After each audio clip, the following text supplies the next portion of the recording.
Hello everyone, welcome back to another episode. I'm not your average Chalupa. Oh yeah, this is episode 6. Yeah, so We're officially a month and a half deep. we're That's very cool. excited. Celebrating. Yeah, I'm feeling pretty good. Just had some tea. Yeah, these are our general updates. Yeah. Every weekly update. But you having some tea or how you feeling? Wait, can we start again? Sorry. Okay. You said we're having a general weekly update. Mm-hmm.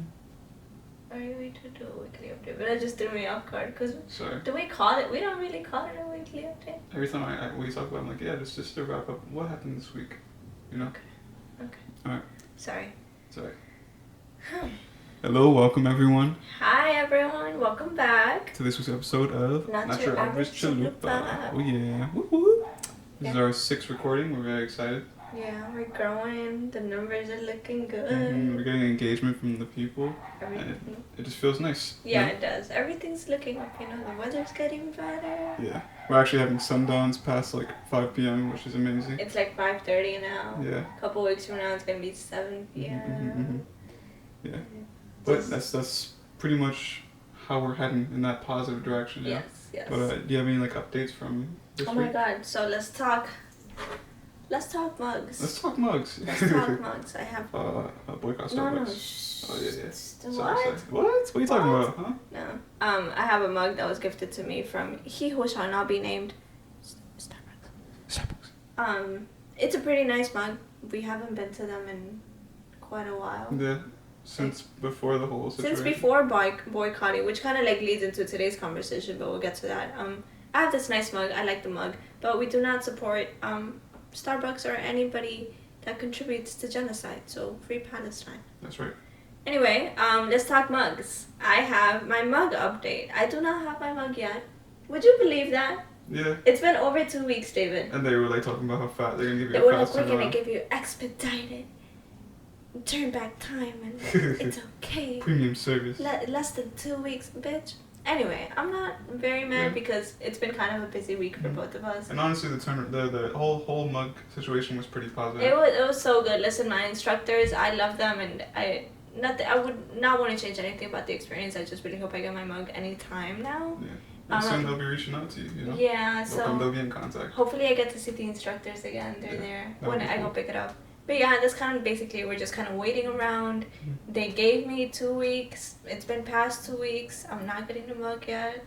You just have to wait for them to give us a call or something. Yeah, I might email them by next week if they don't say anything. Because if it really broke, imagine, oh my God. If it broke, it broke. But I guess you'll see and find out in next week's episode. Yeah, they'll call back soon. Yeah, if they even can call. Exactly. Right now it's been a bunch of hibbity-jibbities. So you guys, what was it, yesterday? Yeah, Yesterday, so we're recording this on Friday. The 23rd it is? Yes, yesterday, Thursday, February 22nd. Breaking news. Breaking news. There was a cellular shutdown for the east coast of the United States, and I'm not sure about other areas in the U.S. But they're claiming it was a cyber attack, or not. Well, we're the people are claiming cyber attack, but there's tons of reasons and speculations because this could have happened. So there's conspiracies going on about. Trust me, we have our own. About everything going on. Cell service was down in most of the East Coast, which is the most disturbing part to me was that it disrupted calls to 911 dispatchers. Yeah. And that is the scariest thing because God forbid something's happening, a crime is happening. You can't call 911. That's it. You're like, alone. who do you call? You have to fend for yourself. Ghostbusters. So that was like the most. I kind of did some research, just kind of to talk about this, and that was the most disturbing fact.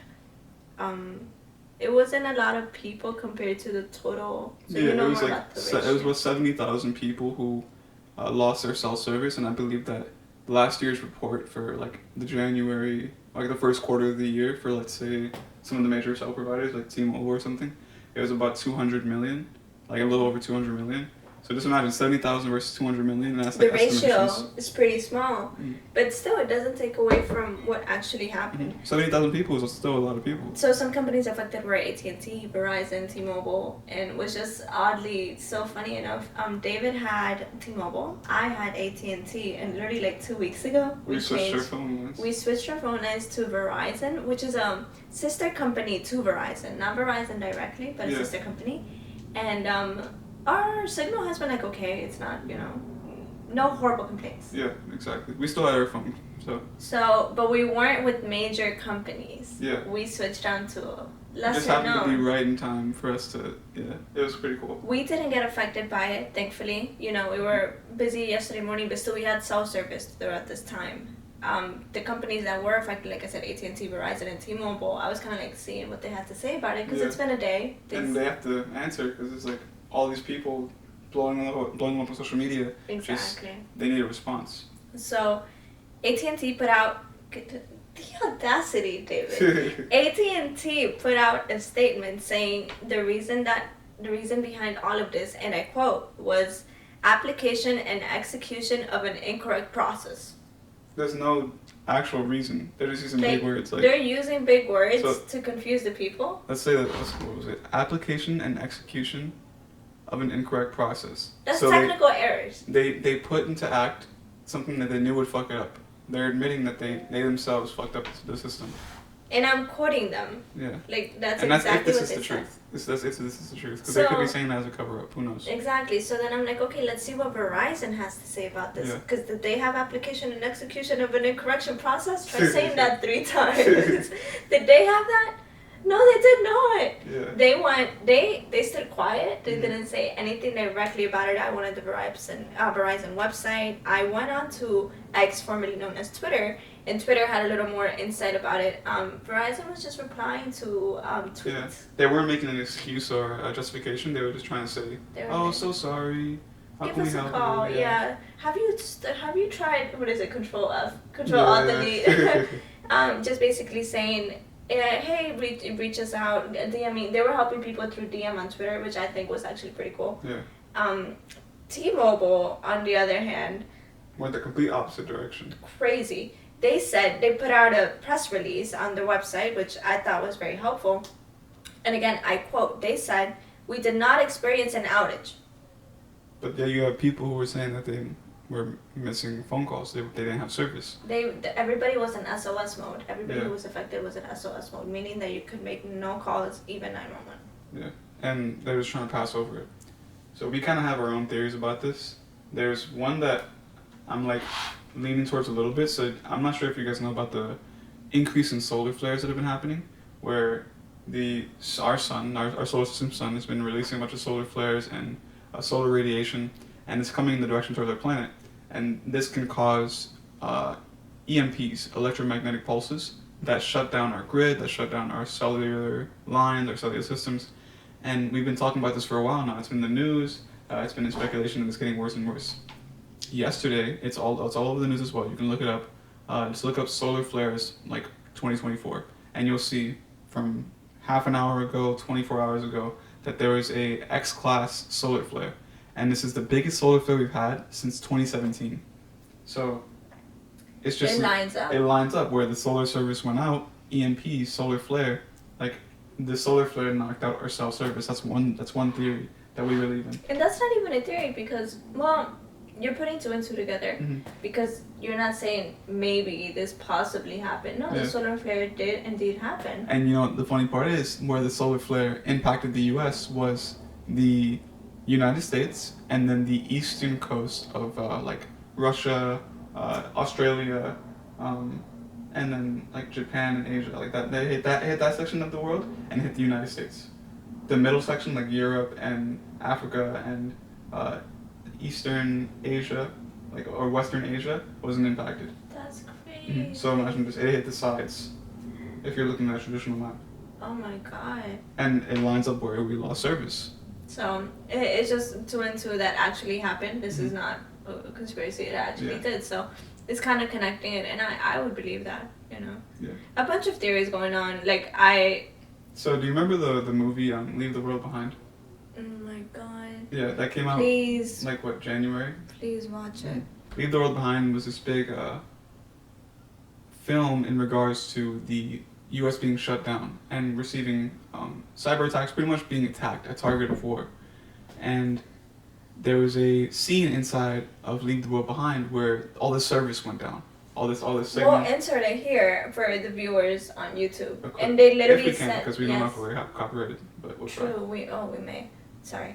But yes, maybe like you said in the movie, like when CNN came on, they had CNN for like half a second on, and it literally had most of the Eastern Coast cyber attack. Yeah, it had cyber attack, Eastern Coast, cell service down, Wi-Fi down. So the reason why this movie is kind of a little bit of a big deal was because the director is executive producer of this were the Obamas, Michelle Obama and Barack Obama. So how do you expect a ex-president who knows everything, you know, who's experienced the world secrets about the country and the secrets, to make a movie with things like this and expect us not to think or question anything about it? Yeah, like the whole fiasco of Leave the World Behind, it was lining up to too many things.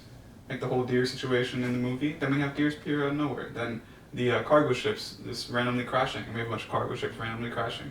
And now cyber attacks happening, and then cyber attacks happening. All these things. Tesla's moving and being recalled. Everything from the movie is coming to fruition.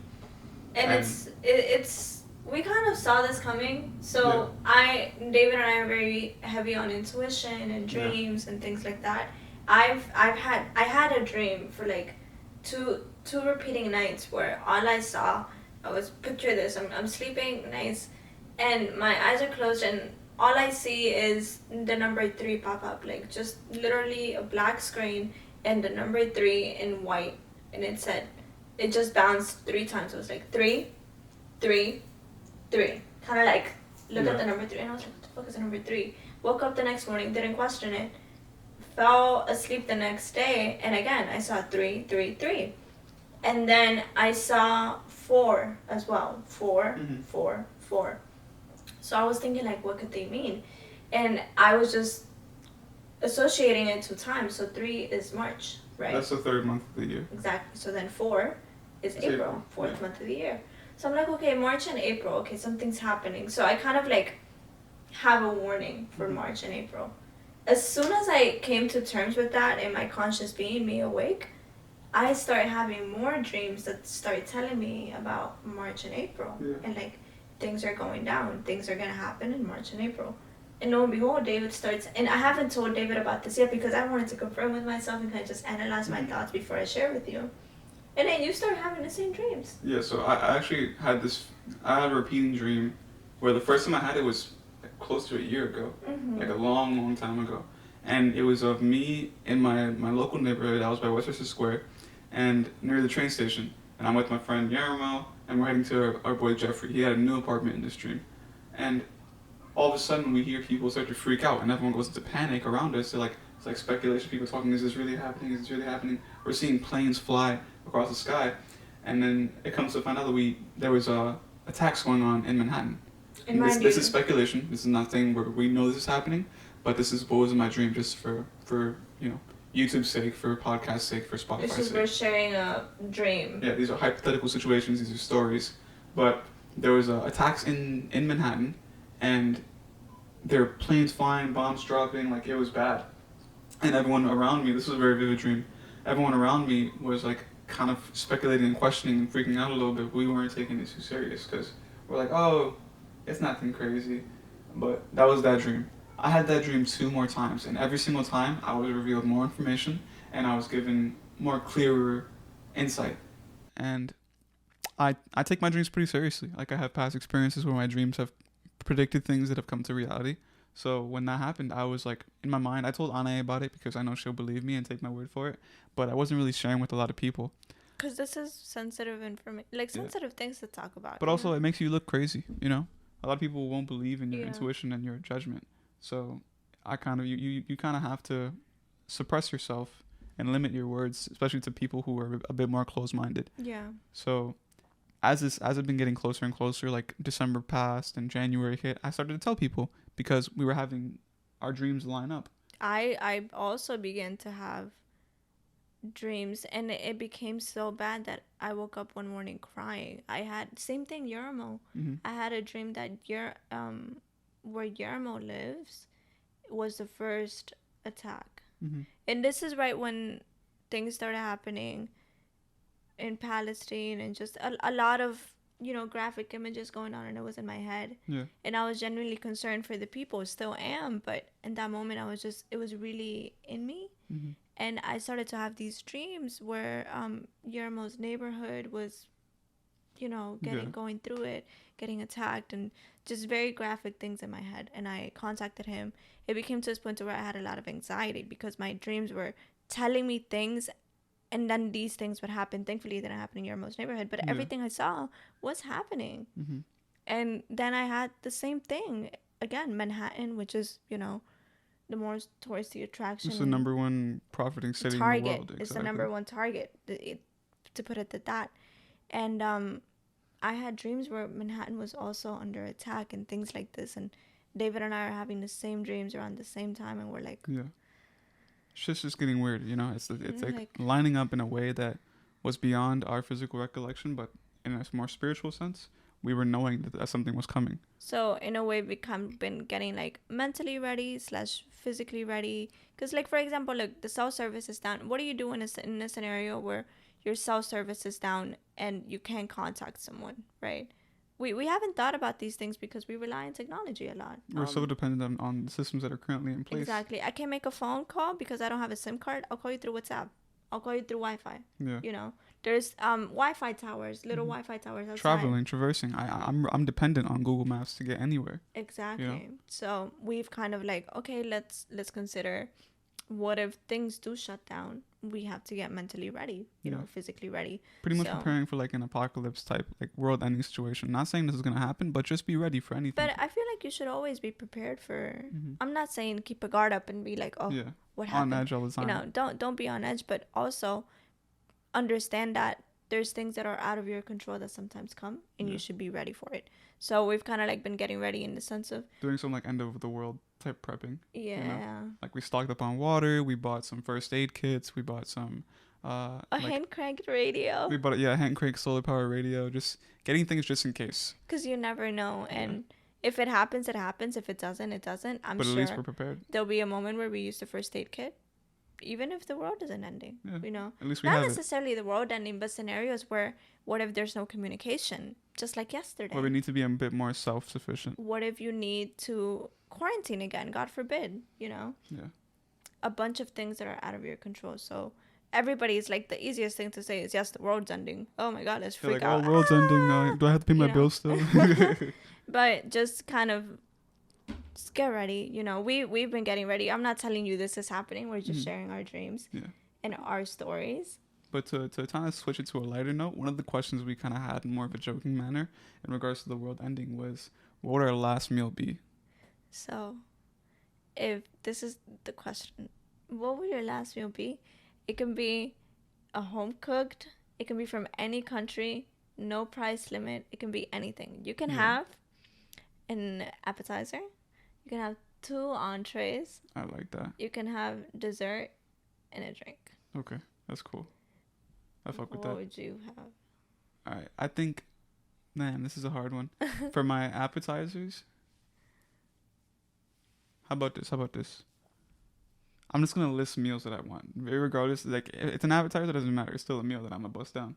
But there's this one sandwich called the California sandwich, and it's made by this deli near my house by Bush Square, and it's called the California, but it has seasoned chicken, avocado, lettuce, tomato, cheese. Well, it's pepper jack cheese, ranch dressing, and then I put jalapenos in mine on sub, and that shit is so good. Like, yes, I don't eat meat anymore, but my last meal, if I'm going out anyways, I'm busting that shit down. Oh, with meat. Yeah, with meat, because like that's my last meal. It's my last meal. You know, right now I'm not. I'm restricted because I want to live a long life and prioritize my health. But if I'm going out, I'm going out enjoying myself. I'm not gonna have to worry about how my stomach feels after. While you do that, I'm thinking about what I want. Yeah, I got you. So that's the first appetizer, so to say. Second appetizer, No, you get entree now. Okay, 2 entrees, right? 2 entrees. I like that. Okay, entrees. I would go. I want al pastor tacos. Oh yeah. Al pastor tacos. Damn, you just want full on meat. Listen. I'm not done yet. Go ahead. I'm sorry. This is my last meal. You judging me for like? No. I'm busting down. I'm gonna have a bite. Yeah, al pastor tacos. I like the pineapple. I like the pork. It's just really good flavors. That spice is perfect. I love it. That's one of my main meals with the Mexican rice and beans. Hell yeah. Slap that down real quick. Ana makes these potato flautas. Really? Yeah, some potato flautas. Oh, no. The burger. Oh, the Valentine's Day burger. I want the Valentine's Day burger. That's really good. The Valentine's Day burger. Quinoa black bean patty. Plátano maduro. Guacamole. Caramelized onions. I make it to Ecuadorian tomato onion sauce. Pickled Ecuadorian pickled onions. Corn, roasted corn, and then a nice bread toasted. What is it? Vegan caramelized caramel. Oh my goodness. So good. That's my second entree. What would you have for dessert? For dessert, that's a good question. Well, I do want I want mint chocolate chip ice cream. I know I want mint chocolate chip ice cream as one of my things. That's one of them. But for the main course of the dessert, you can have like a scoop of ice cream on top of your dessert. That's right. I want to really. Oh, this is so hard. Oh my god, flan. Yeah, I was thinking flan. Flan with ice cream? No, well, it's keeping on the side. On the side. Yeah. Well, then that's 2 desserts. You can only have one. That's 1 serving. Okay, it's 1 serving. The world is ending. You can have exactly. 2. Who's gonna count? That's my what dessert. Would your drink be? For drink, this is hard because I feel like I just drink a lot. Water. I mostly drink water. Do you remember the juices we had in Ecuador? Yeah. You want some help? The ones that your tia made? Besides Ecuador, Morir Soñando. Morir Soñando is good. That would be my drink. You slap it down. It just depends who makes it, because I feel like I've had Morir Soñando. It's very sour, you know? Yeah. I like a sweet Morir Soñando. I can make some good ones. Yeah. I think my drink would be... It would be the what's the... Grapefruit... Not grapefruit. It's the ginger ale, one of the flavored ginger ales. You know what I'm talking about? Is it the purple one? I don't. Yeah. I only have had ginger. I'm not a fan of soda. It's been a long time. It's like raspberry ginger ale. Raspberry. Yeah, raspberry ginger ale. I'll bust down a glass of raspberry ginger ale. Or Malta. Malta's good. Yeah. Are you ready? Those are mine. And I would have a bite of every single one of the things you just said. You're not ready for my meal. Let's go. I would have, as a appetizer, I would have a salchipapa with everything on it. I like that. That's a good choice. So for those of you who don't know what a salchipapa is, it's an Ecuadorian dish. It's basically salchichas y papas. To translate, hot dogs and French fries, like little hot dog, the little wieners, I guess. am I mistaken, or is it beef hot dogs? It's beef franks, right? Beef franks, yeah. Yeah, that's the one. That's how they serve it in Ecuador. Yeah. So they cut them up in like little diced, or they make them look like little octopuses. Yeah. So that with French fries, and then they put like pickled onions on top, and with like the sauce, and they put what else?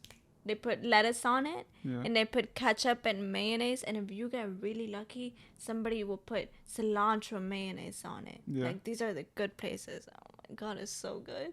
I would have the salchipapas to begin with. I always think about the salchipapa girl when I gave her my Little sidetrack for the story. We had we were staying in an Airbnb in Ecuador for like the final week of us being there, just so we could have our own little spot. And there was a food vendor, a street vendor, like around the corner from us. They were selling salchipapas. We don't eat meat, so we were pretty much just buying papas. No salchi. But the lady said it would be the same price if we got the salchi with the papa versus just the papa. And there was a couple there, or like a family. It was a couple. They were teenagers. We were near a school. You know, they were probably like 14, 15. And the girl was trying to hustle the vendor for extra hot dogs. So she did hustle the vendor. The vendor gave her 2 extra hot dogs. Yeah.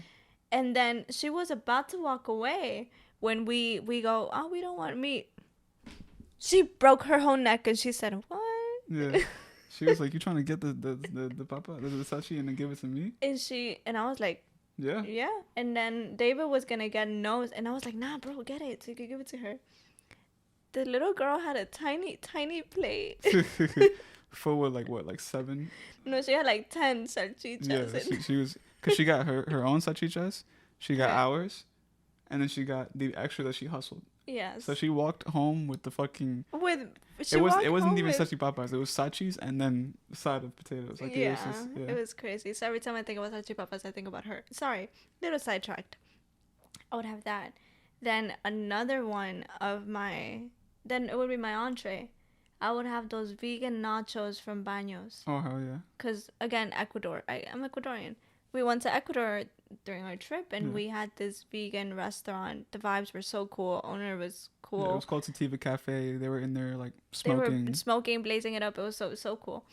But there was cats walking around. Yeah, and the servings were meant for high people. There were stoner portions. Just imagine them. Like, the plate of nachos would feed both of us, and we ordered like as if we were getting individual portions. The nachos alone would feed both of us. It was a lot. Oh my god, I'm just thinking about the nachos. Yeah. So I would have that. I would eat all of that with corn. They had corn, and then I would have ceviche de camarón. Nice. You can't go wrong. It's so good. So I personally still consume seafood. So you're pescatarian, flexitarian. We'll get to that. But I would have some ceviche de camarón. And I would have like the broken plantain chips right on top. Yeah. With it. Oh no! I would have a ceviche mix though, like all types of seafood in there. Put all of them. Get everything you can. The world's ending. The fish are gonna die. I might as well eat them.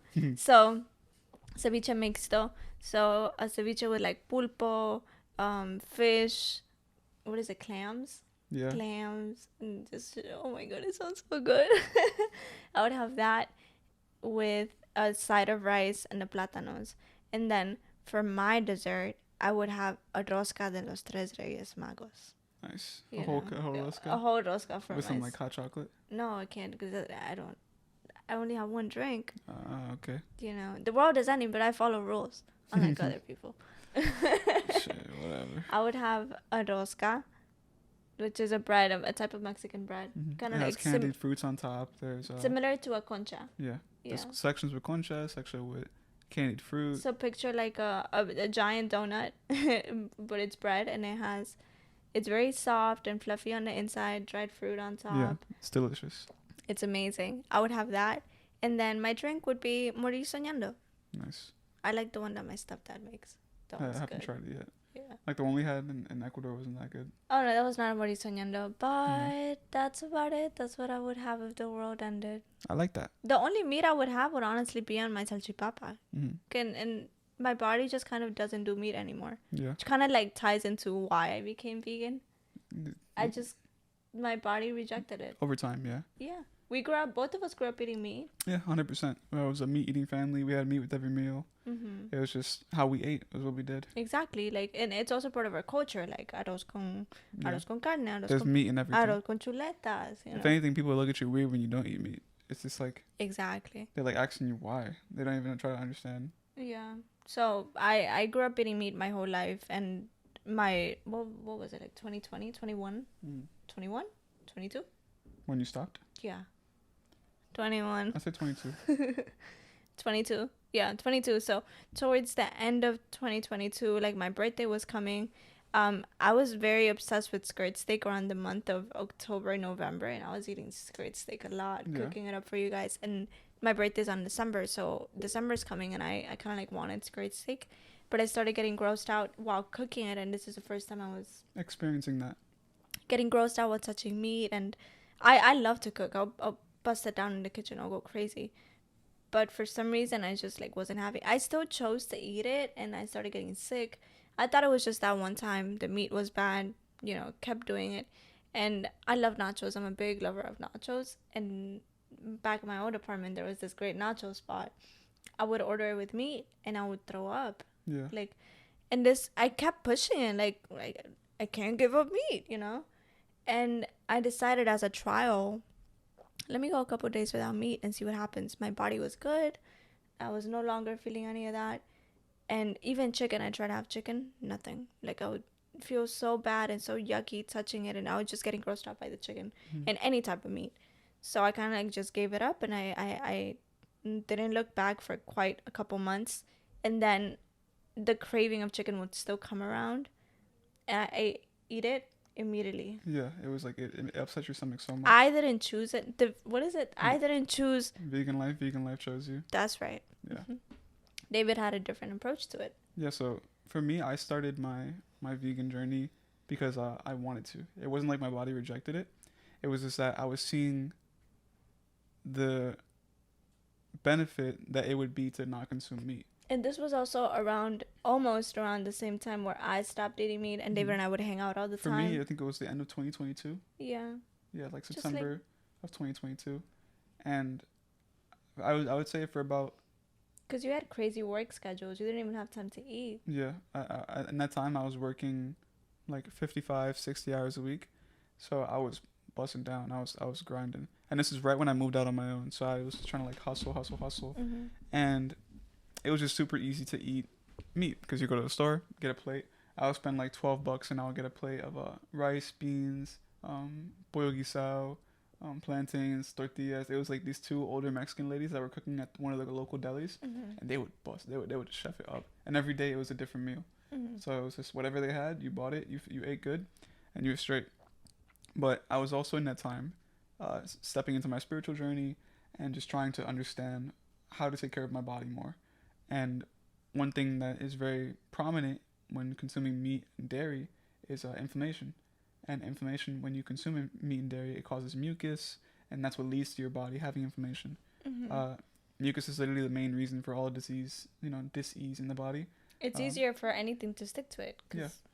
Mucus. Mucus clogs up the body. It increases acidity. It causes inflammation in general. Like, look, think about, what is it, bronchitis? That's just mucus in the lungs. Leukemia is mucus in the skin. I might be saying shit wrong, but it's just everything's leading to mucus pretty much. All illnesses, all sicknesses, mucus. So if you reduce the amount of mucus in the body, you reduce the inflammation, you're healthier as an individual. So for me, that was cutting back on meat and dairy. And it was a slow process. It wasn't just like cold turkey because, again, I was working a crazy schedule and it was just whatever I can get, I would eat. And I started with mainly fruits.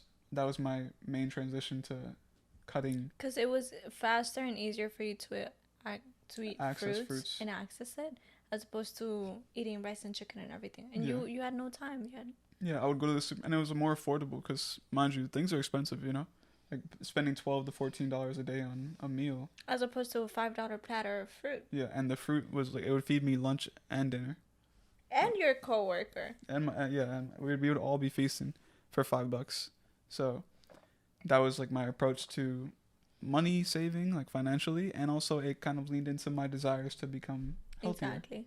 And again, David and I were always around. I was over on the weekends, so then I started cooking vegan meals, vegetarian at the moment, because I was still doing dairy, still involving eggs and things like that. And we were like kind of like, hyping each other up. Oh, okay, you're doing this, I'll do it with you too. Like, if you're not gonna have dairy, I won't have dairy, and just kind of like, supporting each other. We were best friends at the time, and it just kind of went on from there. Eventually we moved in together. We're dating. We moved in together, and David decides to do no dairy. Yeah. He's kind of like, because he was already doing no dairy, but he wanted to be strict on it because I would influence him. So at that point, I'd say it was January of 2023 when I completely cut meat. Yeah. So I completely cut meat. I was just eating dairy, and I would say January of 2023 when I stopped eating meat, and then from there it was a couple months later where Anna and I had moved in, and we were still eating meals together, cooking together.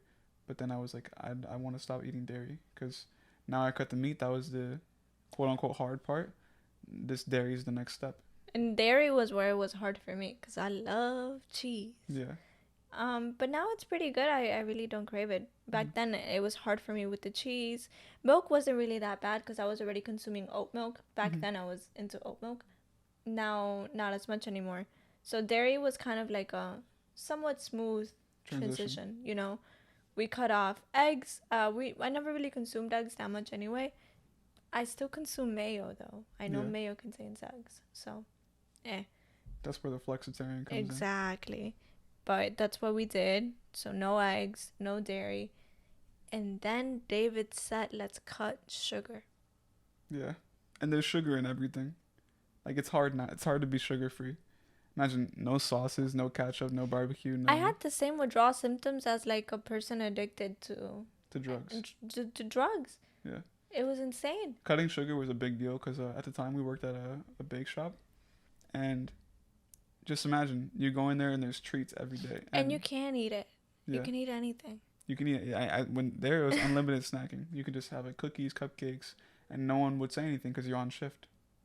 Yeah, so just that connection and access to sugar made it so hard to cut sugar. Mm-hmm. Yeah, but we did it. David did it. David you had a little more discipline in that sense. I would say I give you props.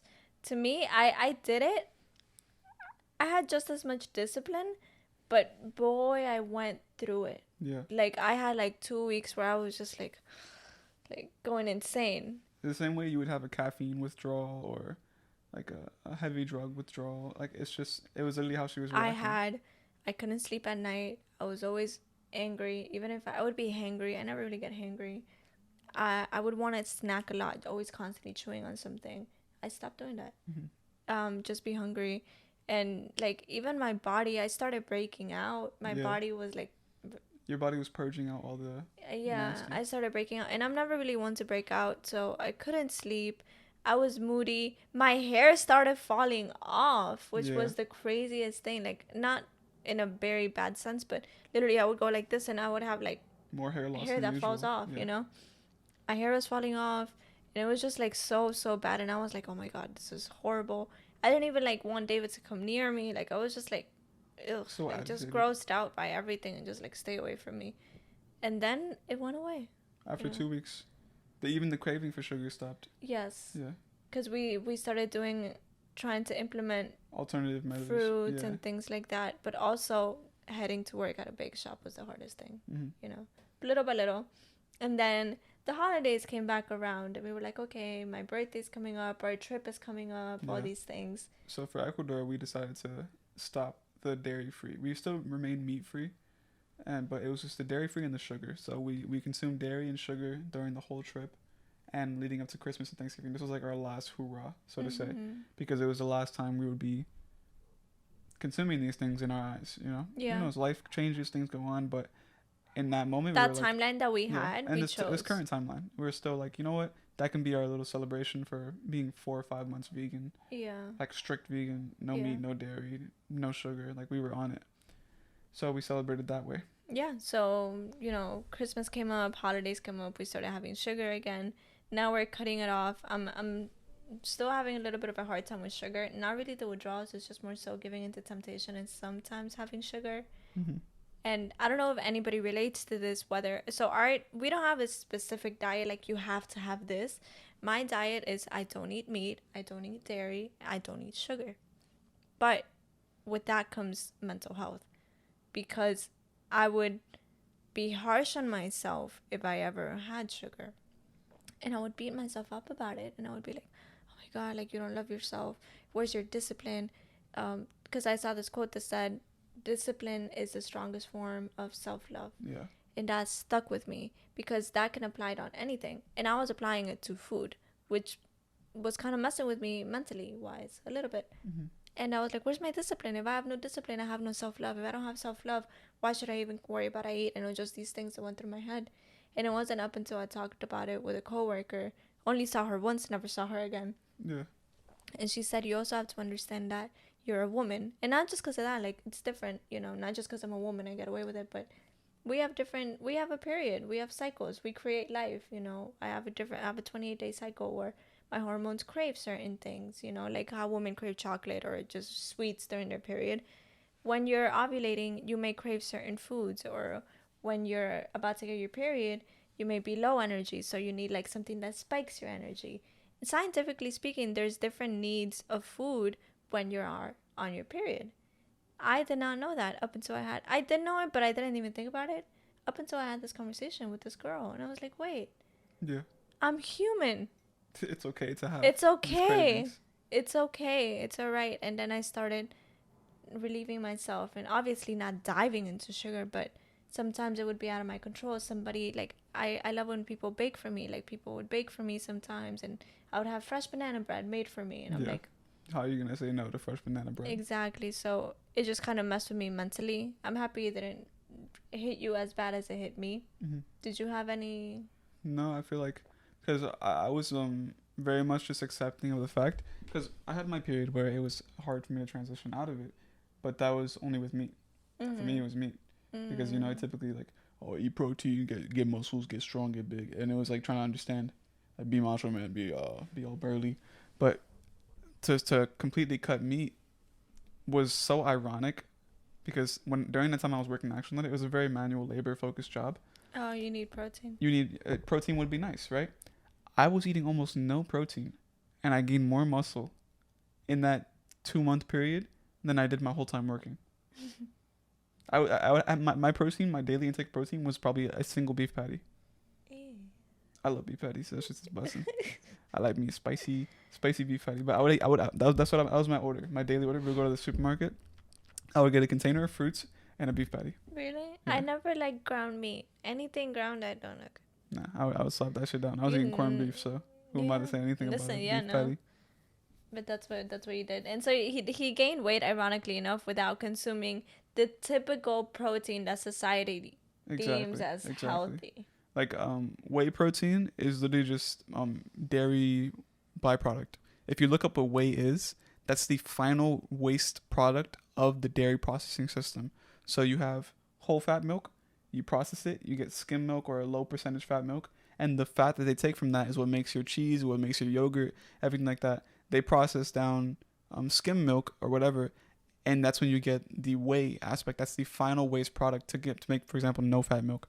Whey is literally just mucus, pus, like viruses, all the waste and byproduct of milk from all that processing is what whey is. They turn into a powder. Listen, reuse, reduce, recycle. Yeah, there was so much whey left over from the processing. That's why they invented protein powder. Yeah. To make more money off you. That's why by selling you garbage. Yeah, just the system that we live in is just so rigged. It's insane. It is. It really is. But that's why they have vegan protein powders. Mm-hmm. And I used to consume protein powder because I used to be a gym girly. And I noticed I would get a lot of bloating. That's also one of the reasons why I stopped dairy. I didn't really see the mucus. It was just always there. I never knew what life without mucus was. Until now. And it's like beautiful. I would get bloated. I would look like 3 months pregnant, and my belly would be stiff. My farts were stinky, like bomb-like, yucky, and it was just very bad. My face was clear and I was good, but I didn't know there was better up until I cut dairy and lost weight. No bloating. It was like effortless. Everything was weight was dropping. Like health, recovery was better. Energy was better. Yeah, my energy definitely picked up. Yeah. So, those things, and it's just, especially the area where we live right now. It's so hard to get good quality food. Yeah, it's like, and it's not accessible for everyone to live the lifestyle of like not eating meat. Exactly. So dairy. We live in a minority neighborhood. We live in the Bronx. The Bronx, like when you think of the Bronx, you don't think of like, oh, Whole Foods. Yeah. No. You don't see no Whole Foods. You don't see no Trader Joe's. There's only one Whole Foods in the Bronx, and that Whole Foods is just as far away as it is to Manhattan, and they also have limited options. Yeah. So I might as well go to the Manhattan one. Exactly. So David and I take a 1-hour trip, 2 hours combined. We commute, take the train to do our groceries when there's a grocery down the block. Yeah. When there's a grocery store down the block. So we do it to go to Trader Joe's because we want to find cleaner ingredients, less processed food, vegan friendly options. And the thing is, it's not even about having the options, because there are vegan options available to us, but they're so expensive here. They're extremely expensive. Like if we were to try to live that vegan lifestyle shopping local, we'd be spending double if not triple the amount. And it's not even like it is shopping local because technically it's within our radius, but it's still larger corporations like Key commercial Foods, goods, all these things, and they have like these dyes, additives, and all these things that are just so bad for you. Everything's high in seed oils. Everything's high in inflammatory, acidic based food items. So the closest thing we do here is just like shop local in terms of vegetables, because even if you get vegetables at like a Key Food, right now with the whole what was the Bill Gates initiative, the anti-aging on vegetables. Yeah, exactly, where you don't know if it's actually decayed or not, or if it's old.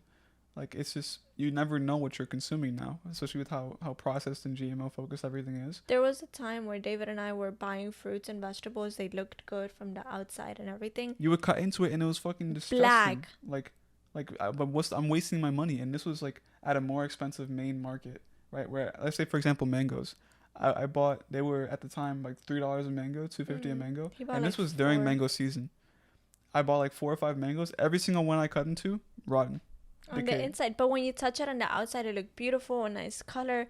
It's just this thing, like David said. I don't know what Bill Gates named it entirely, but it's this thing where you won't be able to tell the difference between a 4-day shelf life as opposed to a 4-week shelf life. Yeah, they look just exactly the same. It's happened with avocados. It's happened with watermelons. I had an avocado that had a seed the size of a raisin. Yeah, and that shit shriveled up so weird. Like, avocado seeds, you can let them sit and dry, and they'll be firm in the same shape. This shit, like, shriveled. It shriveled like it wasn't an actual avocado seed. Like, it was so yucky. So it's just hard to trust the food that we're being provided. And this is us shopping within our area, within our neighborhood.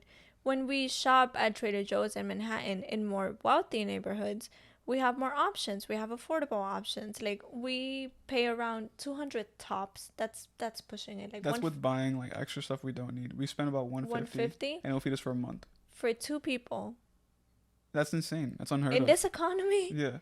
I guess we don't eat meat, but we do consume, like, even when it comes to consuming meat from Trader Joe's, it's still more affordable because they produce everything in-house. Yes. They have their own factories. They don't buy from major companies. I just find it so unfair how better food is accessible in wealthy neighborhoods as opposed to minority neighborhoods, because the minority neighborhoods they're food deserts. They have all the dyes, all the chemicals, and because people have no choice, everything hyper processed, everything infused with sugar, and that's what the kids are eating now. That's what leads to health issues. Exactly. And they want to keep the minority a minority. They want to keep it in the same loop of you eat bad, your health issues, you make money, you die, same thing. And it's just like, I find it so unfair. I think that good food should be accessible to all, Yeah. And it's not like this is accidental. This is part of the plan. Like, if my New York locals, from all the regions and the state tests growing up, they would give us exams about food deserts, about how minority neighborhoods or communities that they didn't want to prosper would be targeted with these food access abilities. Why is there a liquor store and a smoke shop in every single minority neighborhood, every single block? A convenience store only full of sweets and processed foods. If you look at indigenous reservations, all they have access to is processed foods, alcohol, tobacco shops, right? And it's because they want to keep that same loop. They want to keep the people that are minorities. They want to keep them unhealthy, in debt, and in that system. Yeah, because if you go down the block over here, let's say you're broke, you don't have much money, you have to make things work, right? So you buy like a $2 pizza slice, right? Yeah. $2 gets you a pizza slice full of fat, full of whatever, just yucky food. Not good for your body. Tastes good, but it's not good for your body, right? You go to Manhattan, go to Trader Joe's, you can buy a nice vegetable sandwich on the on the cold section, cold cuts, for $2 to $3, and it's healthy with clean ingredients. Yeah, it will fill you up. It's whole foods, It's just so unfair. I find it so unfair in my eyes. I think that it's not even about like. The whole reason that I went vegan was just for my health. It's not to be all hibbity jibbity, I'm vegan, casual flex. Like, it's really about focusing on my body and focusing on my longevity. We as a people need to understand that there is more to life than pleasures. Yes. And for me to eat healthy, for me to take care of my body, for me to take care of my mental, is the best thing I can do, because that's what I'm going to have for the rest of my life. And it's true. Like, I've always said this in the sense of individuality. At the end of the day, you're an individual, and you got to take care of yourself, and that's what you're doing. Yeah. And I'm not just saying this for me. You should do the same thing. Take care of your health. Prioritize your health. because the sicker you are, the less power you have. Yes. The more reliant you are on the systems in place that make you sick and make you unable to do things, disabled, the less power you have, the less success you will be having in life, and the more screwed. And I don't know how to say it. It's just so frustrating. It is. It's frustrating. But if you think of it as this way, if you're not healthy, you won't live long. You have family that you won't get to spend as much time with. Like David and I, we hope to have children someday. We want to be able to be healthy and run with our children. Yeah, I don't want to be 40 years old and tired and not be able to even pick up my kids and my grandkids. Yeah. I want to be able to run around and, interact with them. Be inactive. Make memories and... Exactly. Just overall interact, If time is the best commodity that you have, make sure you can spend as much of that time in working condition, Oh, I love that. And a healthy condition. And it's in your hands. It really is in your hands. You know what you eat. And like David and I go out of our way like to make sure we eat good. And sometimes it's just not within your time frame. Yeah. But if there's a will, there's a way. If you want to focus on the way that you eat and make yourself a better person and in terms of what you put into your body, you can do it. There's a way to go about it, But also, please be mindful along the way. Be graceful with yourself. Yeah. Don't beat yourself up over it the way I did. And one step at a time, like cutting things off, the bad things for you little by little. Yeah. It's not like a cold turkey situation. I didn't cold turkey it. Anna didn't cold turkey it. Yeah. But it was being mindful. And I don't know. One of the things that frustrates me, one of my pet peeves, is when motherfuckers be like, oh, I'm dying at 50 anyway, so why the fuck should I care? Oh. It doesn't matter what I eat. I want to live a happy life, not a long life. Well, you ain't going to be happy when you're 40 years old on your deathbed. Yeah, no. And you're missing out on so much life, Exactly. It's like, it doesn't make sense. That's just a response to be unaccountable, to be, kind of like mindless. And it's up to you. If you want to continue that, go ahead, eat what you want to eat. Yeah. That's just my pet peeve. Exactly. Yeah. No, yeah, so. Like, people get mad at me for not eating meat. I'm going to get mad at you for being a dumbass and consuming all this trash. Like, we can both be petty. Yeah, people tend to get mad at us at the fact that we don't eat meat. It's like, why are you on my dick so much for not eating meat? It's my choice. I'm not forcing you to not eat meat. Reflection. It's a projection of their insecurities. And so it's like if you're hating because we're vegan, stay hating because we're not going anywhere. We're still gonna be here, and you're gonna be like 60, with the what they call that shit, the breathalyzer, not the breathalyzer, the tube. Yeah, exactly. Like, well, take care of your bodies. Hopefully, you'll still be hearing from us once we're 80 on this podcast. Yeah, we're talking our shit. But yeah, that about sums up today's episode. Any final thoughts, questions, or concerns? Yeah. Can you share your song of the week? The song that you said. Oh yeah. It's Sawyer Hill. And if you say that I'm the only one, I forgot the name of it. So while he does that, just call to action, everybody. If you made it to this final little bit of our episode, I appreciate you. Thank you for listening to us. We would love to know what your eating habits are, how you feel about it. Make sure you leave a comment down below, anywhere, whether it's a post on Instagram, on YouTube, and leave us some green hearts to let us know that you made it to the end of the episode. Okay, so we have our song of the week. It's Sawyer Hill. I was correct in the name, but it says "Look at the Time," and it's I would say within the past 3 weeks, that song has blown up beyond proportions, and it was mainly because of Instagram. Actually, I thought it was TikTok. Instagram. But it was actually Instagram. Instagram blew this man up, and his voice is just so unique. He has a very... Think of it like Hosier on steroids. Yeah, it's insane. I've never heard a voice like it. You can't even imitate it. It's insane. And his look is unique. His voice is unique. It's just a great song. I like it. Yeah, and he's a local. He's a New York City local. So support it. He lives here. Arkansas. Yeah, he's from Arkansas. So whatever you want to call it. But he lives in New York. Well, I consider him a local. So give him a listen. Listen to him and just. He's been geeking out because of how much success this song has been doing. It's so cute. Yeah, seeing him, he's just a regular guy, and right now his song is blowing up because of social media. And we love that. So people getting their shine. Yeah, I love that. So yeah, thank you guys for listening to us. Thank you, David, for sharing. Thank you, Annie, for sharing. That's right. All right, catch you guys next time. Check us out on all platforms: Apple Music, Spotify, YouTube, Instagram, TikTok. Got it all. Thank you. Bye. Bye-bye.